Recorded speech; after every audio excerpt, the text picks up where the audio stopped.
out of order when I was lined up on a Tuesday food bank. On Tuesdays, I've been going to this other food bank down the block here. It's a long ways from the other one that closed on Tuesday, but it's not as long as the one on Gratiot. Let's put it like that. One's on Warren Avenue, the other one's on Gratiot Avenue. Gratiot Avenue is way down there on 6 Mile, and they got the 10:30 deadline. And I'm unable to make that 10:30 deadline because I'll be leaving out the house I'll be getting ready about 10 o'clock. I'll just be getting ready around 10:15. I got to leave out the house by 10 o'clock to make that happen. So that's not happening so far.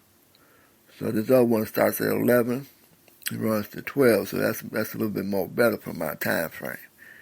I don't like doing nothing too early in the morning. I just takes too much time in the morning getting myself together. So that's on me. But I had went to this Tuesday food bank, and my brother there with the bad BO, he was there.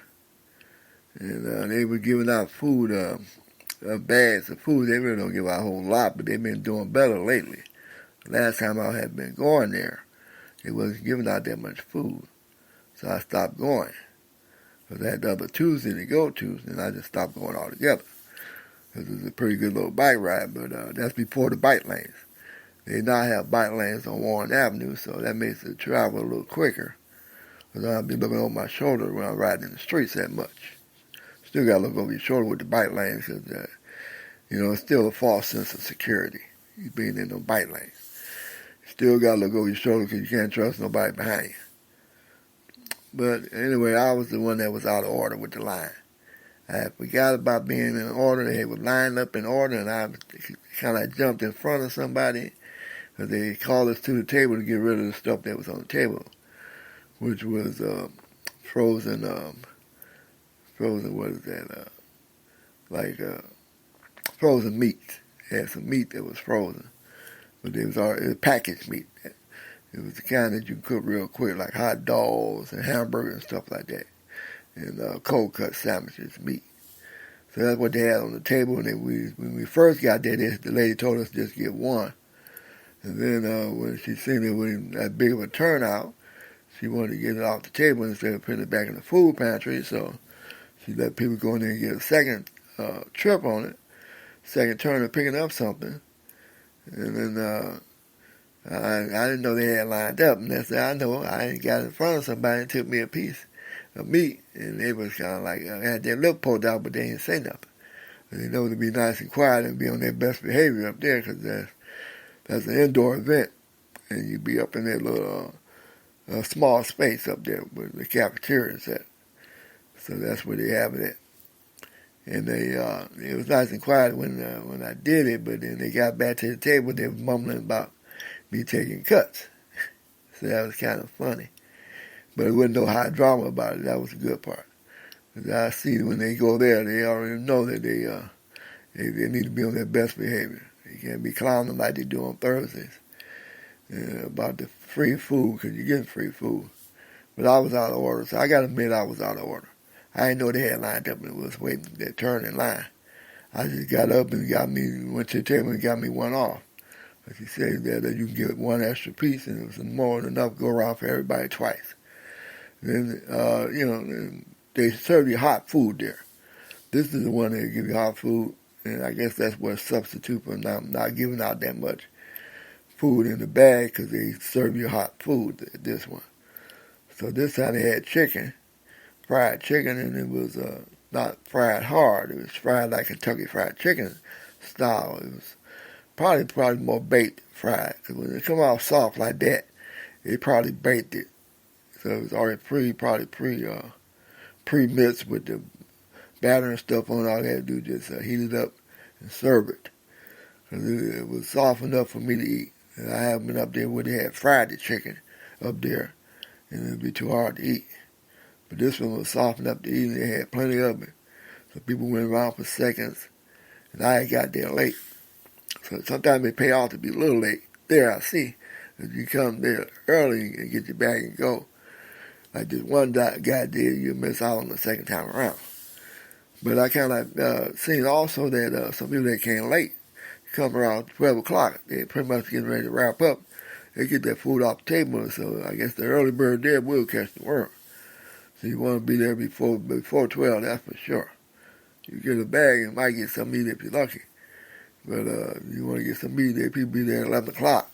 They be there at 11 o'clock lined up getting something to eat. So they know what the routine is. Like I said, my man with the BO, he don't drive, but he knows where them food banks are at. And he be there on time. And he walking to do that in most cases because I don't think nobody's picking him up. Not quite sure because every time I see him, he walking around the neighborhood. So he's surviving out here. I was telling one lady at the food bank, he is proof positive that you can survive without having to rob a house over your head, or a roof over your head, without having housing. He live out in the streets. And he dressed for the occasion because he dressed in 3 or 4 layers easily. Maybe 5 layers because he be thick. And he be like that year around, summer or winter. So he's ready for the environment to go from hot to cold. And he carries a strong body odor, that's for sure. He got some very bad BO. And he got a bad habit, too, because he's lining his chicken up, the chicken bones on the table, instead of putting them on a napkin. And one of the ladies that go to church there, she kind of like cleaned up behind him. And I said to myself, I wouldn't have been doing that. I would have got him a napkin and let him know he could put them on the napkin, the bones on the napkin, so he wouldn't put them back in the plate. The little tray they gave us, he wouldn't put them back in the tray. He put them on a napkin and then dispose of them himself. I wouldn't have catered to him, but she did. I would have had him do it himself because he's independent. He started babysitting grown people. They expect that kind of babysitting. But she was trying to look out for other people that came to the food bank because she's a member of that church. And I would guess so because they know her very well. So that's one of the churches, I think it's a Lutheran church. And that's in the neighborhood that gives out food bank, and it's going to be the one that takes the place of the Tuesday food bank that closed. Because of the hours, I wanted the 6 o'clock, 6 Mile and Gratiot one to take it over, but when they did the 10:30 thing, that was the bucket wrench for me. I got to get up early to get down the block road with that one and be there on time for that one. And they, like I said, their stuff is warehouse stuff, so they give you a whole lot of something, but not a whole lot of what you want. What you want. You get the whole lot of what they got from the warehouse, so it don't always be adding up. Sometimes it don't be worth the trip. You get too much of one thing and not enough of the other. When they get stuff from a warehouse organization that donates to Forgotten Harvest. They Forgotten Harvest, I believe this one I'm going to on Tuesday, they are part of the Gleaners because I seen the same food at the other food bank I went to on a Wednesday. So I think they're part of the Gleaners. They're the same hot dogs with the corn dogs. It was the same thing. So they served it. With Gleaners, you buy that food. Because Forgotten Harvest, you don't buy the food. That food comes free. And that's the difference between Gleaners and the Forgotten Harvest. They'll sell you to you at such a low rate. It'd be pennies on the dollar. So it's easy to stock your pantry up. It don't cost you like the same it would. It don't cost you the same amount it would in a supermarket. It don't be the supermarket prices. But they only open up to non-profits like that. So that's the difference. You don't want nobody coming in and taking advantage of it. Like grocery stores bringing their people in, or party stores bringing their people in. You get a bunch of that Gleaner stuff and then reselling it. So they can stop that from happening. They require you to be a non-profit and that you have a food pantry going, that you're going to donate it to the public. So that's my thoughts on Gleaners. I don't know that to be a fact, but that's what I'm assuming. Because that would make sense. I know people would take advantage of it. They got businesses. So like I said, that stuff is not outdated. It's up to date, but they deal with a different program. Gleaners do than it does Forgotten Harvest. That's for sure. The Forgotten Harvest is food comes from the supermarket that's been about to get thrown out. So you catching it one step before the dumpster, and that's what Forgotten Harvest is about. So anyway, that's what happened this Tuesday. Up there, I was out of order, so it was on me. So next time I'll say an order. And not try to get a whole lot of stuff started because it's just an inch. But a lot of times, all it takes is an inch for it to go to a mile. People have a false sense of being territorial. But they was on their best behavior because they know they wasn't on their turf. It was on somebody else's turf and somebody else's building, and not to be hooping and hollering about no inch. The lady that was there, she gave me the look, but I ain't catch it at first. But now I ain't caught on to my mistake. I'll try not to make that mistake again. Even I can make a mistake at doing something. I'm not perfect either. But this other one event that happened last week at Thursday Food Bank, the High Drama Food Bank. There's one guy, he's starting work there. He's been working there for about a couple months now. And he do the men's shelter for the community, not for the veterans. And these the three amigos, I call them. The three senior citizens, the super senior citizens. They're the older ones that come there. And they get, they perks a little bit. Because they don't be the first one in line. But they like to put the bag on him. So they had a lot of sweets last week. But the sweet lady herself was behind the table. And she was trying to restrict it to 2 sweets per person so it could go around evenly. And I was kind of surprised she was doing that because she's pretty strict on it. This is the person that's the sweet lady that like taking all the sweets that she can get. So they got the sweet lady behind this counter with the sweets. So that was something funny to see her narrowing it down just to 2 per person. So one of the older ladies there, she has the need for greed. They all do sometimes, but this one does. Because I see her be greedy one time with the candy. She know with nobody, but she's first in line. There's other people behind you. And she got all the candy off the table and tried to hide it. When she's supposed to take 1 or 2, she took 3 or 4. So she can be greedy like that. And these people, like I said, these ladies, they have nothing to do with their time. They go to food banks to get the food and to socialize. So that's a good thing to do, but at the same time, they bring the greed with them, too. Somebody just can't understand that greed factor. Because they got to have a whole lot of this stuff. I go to enough food banks, but they ride around the food bank. They probably go to more than mine. So they're the ones running around with their trunk full of food. Now they got a big family to feed with their grandkids or kids. That's just a lot of food, and you got to be able to get rid of it. Because this stuff right here don't last, especially for Forgotten Harvest. So anyway, she had asked my man, because he'd been kind of generous to him, trying to look out for him. But to me, they're taking advantage of this kind of generosity. She knows the line is still long. She had been through the line. They pretty much ask you to leave out and come back through the door because so that you don't be getting in front of anyone that's in the back of the line. But the line hadn't went through it, she was still asking for some more sweets. So he went over to the table and got one off because he works there. The sweet lady didn't like that. She was trying to run her show and she didn't like nobody interfering with her because she's very territorial. And she didn't like that, him coming over and giving her extra sweets. Sweet, but she don't know that she didn't need to check him as much as she do need to maybe check her. And I know that you first in line, you get preferential treatment. You get the first choice. Don't be greedy. That's the person she should have checked was her. But being greedy because she was taking advantage of this kind of generosity by asking for some more. Her cart was on full, and she still wanted some more. So that's just greed right there. So I might tell a man that, ain't nothing new here. They just taking advantage of your kind of generosity. Trust me, they get first choice here, and they get plenty, and they got plenty of places they go to, so they're on full. They're just taking advantage of you. And then you also have to remind them from time to time on Thursdays. They shut it down one time, and now everybody's complaining because he be complaining about them being greedy. But we keep forgetting that the order of business is we as the persons in the community, we represent the community, we always going to be last. This is the leftovers. So I'm going to pull them to the side and let them know that too. And these are the leftovers. And we supposed to be appreciative of it. But you got everybody in there complaining. Even the three amigos here complaining about it. And they know what the deal is because they went through the shutdown for 30 days. So they know that people complain too much, they shut it down. So I don't know, I might mention that to him. Because he's new to the game and people will take advantage of it. We'll see how he responds to that. Let them know that they did shut it down from people complaining. And if people want to get in front of me, we had some new people that came, and they called more people to come, and they had a nice little line up. And they thought the number system was playing out. They had signed in early.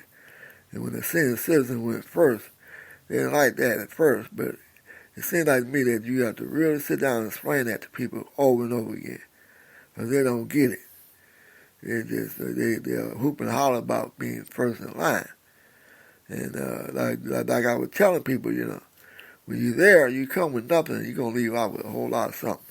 In some cases, in other cases, you might not leave out with hardly nothing. It ain't guaranteed.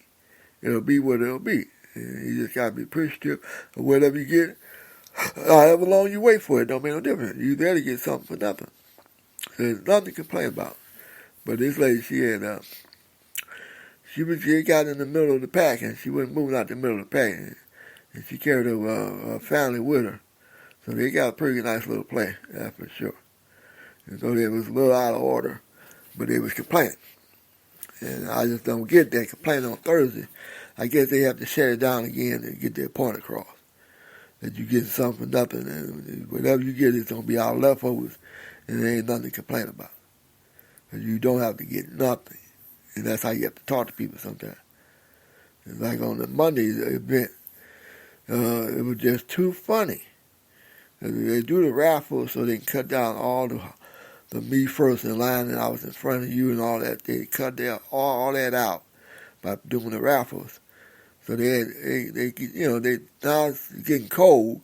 A lot of people started to turn out to these events because they heard they was giving out a clothes voucher.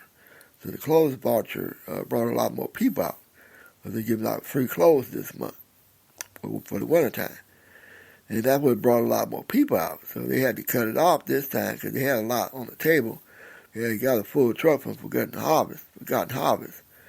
But they had to cut it off at the door because they had more people than before because the word had got out. It's been 2 weeks and the word got out about the food bank giving out food vouchers at the Monday event. So this one lady, she was right behind the lady that makes the announcements, as well as the one that calls the raffle numbers. The numbers on your raffle ticket. And she seen somebody that was in line in front of her. And then she said, how you get in front of me? No, she was behind her in line. She seen somebody that she was in line behind her. And she got a raffle ticket call. Because it's by random draw. And she asked, she got real loud and said, how you got in front of me when you was behind me in line? Then one of the ladies that worked there, she got a little drama with her, too. She said, no. She got real loud with her, too.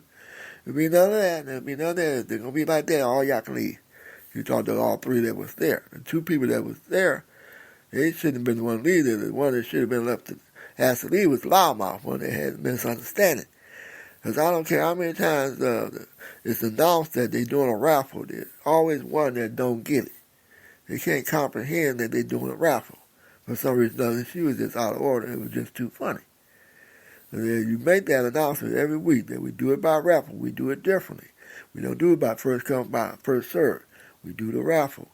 And they mention this to this lady more than once. They do this more than once. You know what I'm saying? At the food bank, if you go there on a weekly basis, you will hear it every week. So you'll know it. So they're drumming it a little bit. But this lady still didn't get it. She's standing behind the lady that's doing the raffle draw tickets. She calling out the raffle number. She see this lady and she overreacted. And it got real loud and she drawed everybody's attention to herself. And then I seen her talking to the lady that was asking them to leave and they're not going to behave themselves. And she was had to be pulled to the side, probably explain to her how it go so she can get it. And don't have no brain freeze up here and forget it. And see somebody came in line and behind you and you overreact. And that's what she did. So she did a good job making a fool out of herself by overreacting to somebody being behind her in line and she being in front of the line and they're doing it by raffle. Because I explain it to people when they first come in, if they don't get it, I explain to them how it go. So I told them sometimes I have been one of the first group to get my stuff, and there have been times that have been last where I didn't get nothing. And I know that coming in the door, so I don't complain. I'll roll with the punches on that one. So that was happening with the food banks so far this month. So we got one more to go to this Thursday, the high drama one, but we're gonna put about 3 of them back to back to back. And we get all 3 of them together this week. We've been having a good week and a pretty good month. So you have good months and bad months, especially in October you have a good month. By November it might be jammed up in there, so you won't have such a good month. So it goes as it goes. And yeah, I'm going to talk a little bit about the bicycle. That's what I said I was going to talk about. I was noticing that the bike lanes are starting to get cleaned up because the thing about the bike lanes, they needed to be clean, but I don't think they had the equipment to do it right off the rip when they put these bike lanes together, be marking them out for the bike lanes. They just put markers down and put these cones up for the bike lanes, so you know that you're in the bike lane. And they put a lot of markers down there, and let you know where the bus goes at, what direction you're supposed to go. So they spent some money. I seen they had contracted out somebody that was not a Detroit company. They worked outside of Detroit, but they got the contract. So I guess they bid it low enough to get the contract. So I noticed that when I was riding my bike.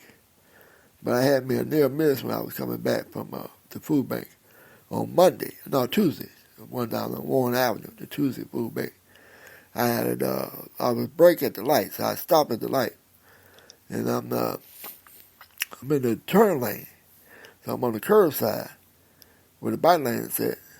And then you got the car lane, and then you got the park lane that's behind me, and then you got the car lane. So this guy, he timed the light just right. As he zoomed past the car that he's supposed to have been following, and took the car lane, the park lane, and then if nobody's parking the park lane, and he zoomed past me before I could take off at the light. And I could feel him, the breeze from the vehicle come past me. Anytime I feel a breeze from the vehicle coming past me at a fast rate of speed, that means they was pretty close. So that was my close call for riding a bike. It's always going to be a close call. There's always going to be somebody who feel that the bike lanes and mess them up from having a passing lane. When you have that single lane, you don't have that many passing lanes. And that's what happened. That passing lane became a parking lane. And now you guys got one lane with a turn lane. And the bike lane took up the parking lane. So you got cars parked out there, but not all the way to the corner. To the corner, they opened it up so you can have a turn lane. So that's what his opening is. When he's saying it's opening, he uses that as a passing lane. And I understand that if somebody driving slow, you got to go around them. So sometimes you probably have to use the turn lane as a passing lane, which is illegal. You can't get a ticket for that. But that's what's going to be the big difference with driving. We have these bike lanes. It takes away from your passing lane. So that's what people are going to get a little frustrated with. If I was still driving, and I still am driving, if I'm driving, I'll probably get a little mad too. But I understand that that's the sacrifice for the bike lane. You lose your passing lane. So now you really single file with one lane until you get to a lane that's marked for a parking lane. If ain't nobody parking there in that lane, then you can use it as a passing lane. I don't know if you will get a ticket for that, but that's something new. And that's something I noticed about the bike lanes. It took away the passing lane. There used to be 2 lanes in the parking lane, and then the curb side for parking. So you have a passing lane. And the passing lane is now being took up as a parking lane. So you only have one lane going through, and you got to go pretty much single file. But they do still have to cut out for the buses to take it to the curb to pick up people. So you got the big opening right there. But you got to wait until nobody's parking that parking space to use that as a passing lane. So he took off, zoomed past me. His timing was just right with the light. And with me taking off and the other car taking off too. He made sure he got in front of everybody. And so that what brings about a change in thinking with the bike lanes. It did change the game a lot. You got cars parked where they used to be the passing lane at. And that's a game change. You got to follow car driving slow. You got to use the turn lane as your passing lane now. And if you get frustrated, hopefully ain't nobody turning in that lane, you can take off. But that's kind of dangerous because somebody could be moving into that turn lane and you can have an accident. So that's something to think about. So that's a big difference. We'll see how people's frustration go with that or their patience go with that. Hope they don't get too frustrated and have some accidents. Because I can see how you can have an accident if you're frustrated You definitely get a ticket if police see you using the turn lane as a passing lane. Anyway, that's what's happening with the food bank this week. As we with the biking this week. And we'll see what happens. I got till this Thursday to finish things up before I roll over to another payment on the speaker on my podcast, not my iPod, but my podcast. I think I called it iPod at one time. But it's a podcast, just like it's called broadcast. That's his name for, instead of broadcast, it's called a podcast. So I got you used to saying the word podcast. So I don't know how many minutes I got left. About 20 minutes, so we'll see what happens tomorrow. We'll see how many minutes I got left. I got to use up as many minutes I can. So I get my money's worth out of this. A big $4 and some cents. I'm paying less than $5 a month for this. So I'm using my cell phones. I have not made a big investment to make this happen. So thank God they put the cell phone app in here, so I don't have to invest in no equipment to make this happen. I just got to remember to speak into the part with the microphone, with the phone, and have it close to my mouth. That's the key to my success. So adios, amigos, and we'll holler back at you later.